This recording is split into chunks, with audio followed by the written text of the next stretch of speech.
In contrast, are death themselves, who bring forth life.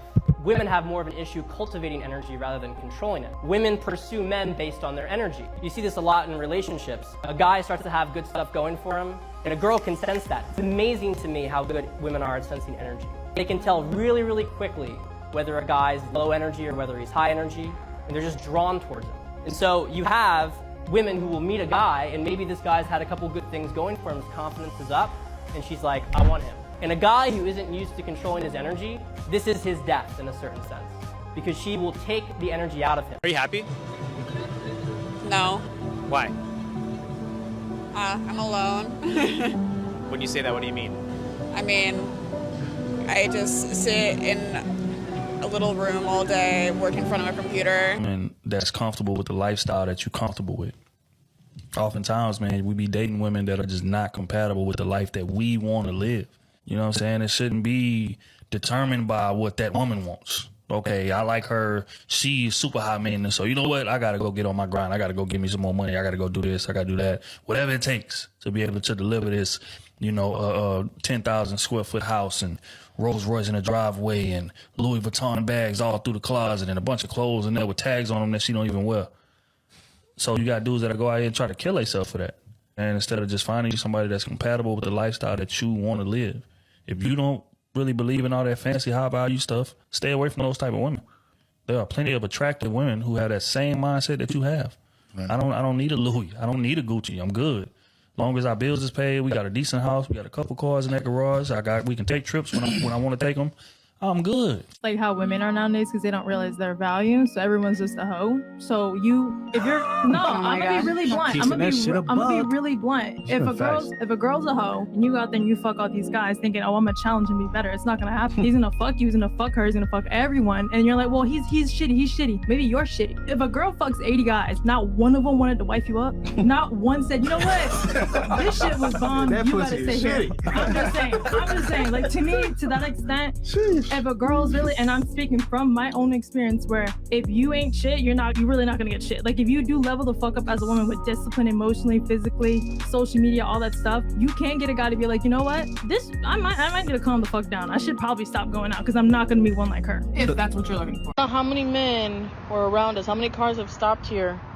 See us like this. Out of all the men who stopped at that gas station, how many of them would have considered that their problem? You're not entitled to anybody's time just because they got a penis. I'm sorry, that's just not how it works. There should not be a world in which we're vilifying men for minding their own business. Like, that just baffles me. And if you need help, there's no problem with going up to somebody to ask. Not only do you have a cell phone in your hand, which is a library for infinite knowledge, you can learn anything you want to in the span of 15 minutes. You could also call someone you know if you really needed help. But sitting around whining about random motherfuckers who are minding their business, like, what are we real? What would he have to do for him to get you as his girl?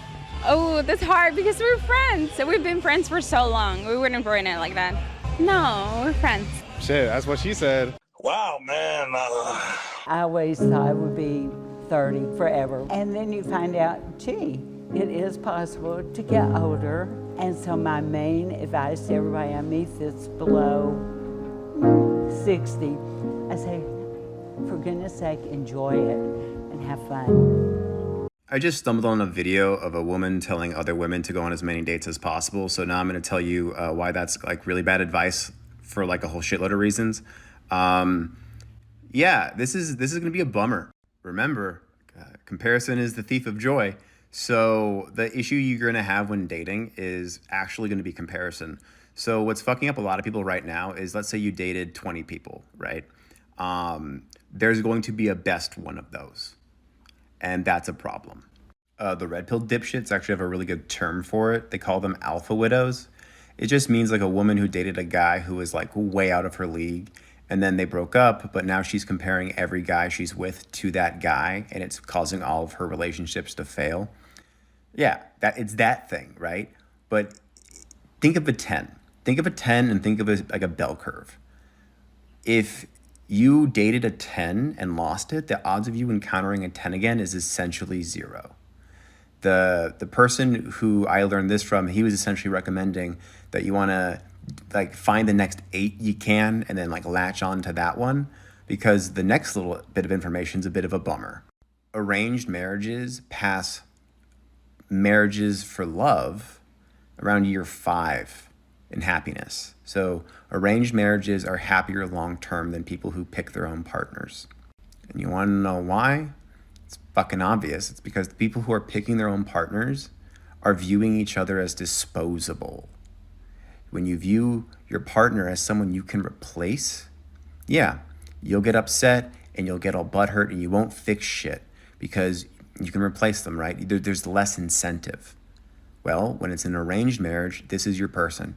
You have to make this work. You are more likely to try. You're more likely to negotiate. You're more likely to come to terms because you have to fucking stay with this person. You don't have an out option, right? You don't have an out.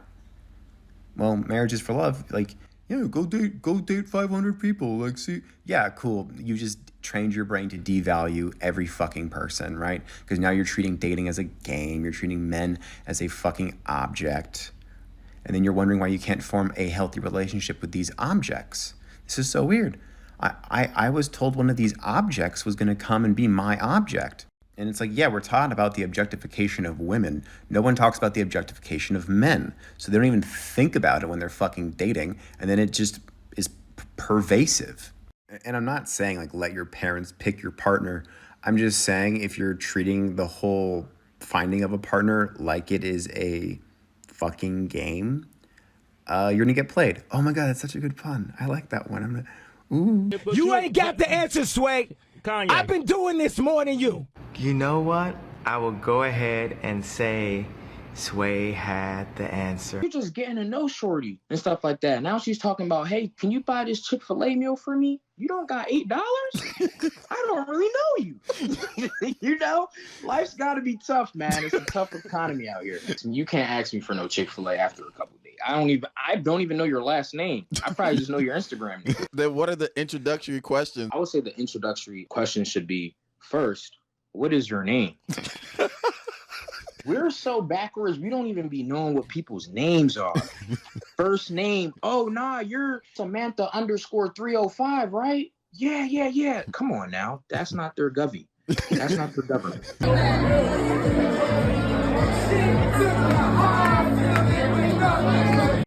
Question is, Dave, do you got 6 years in you to wait for somebody you've been crushing on? I'm talking about somebody super fire. Every time you see them come down the timeline, you're like, I can't wait to get them. They on my bucket list. I need this in my life. 6 years, for people who don't remember, Down in the DM, Yo Gotti featuring Nicki Minaj came out 6 years ago. All I'm asking is, can you wait 6 years to finally get the dating experience you've been looking for? You finally get your opportunity with your little crush? Your IG sweetheart, your TikTok that, whatever the case may be. Can you wait 6 years? What's the longest you have already waited? And then mentally, what is the longest you're willing to wait? And in the process in between, if you dating, are you ever thinking about, like, if she come up as a free agent or he come up as a free agent, are you ready to go smack and drop whatever you got going on? Because you kind of got to be ready in the midst of those 6 years. When you get that chance, is you ready to take that shot?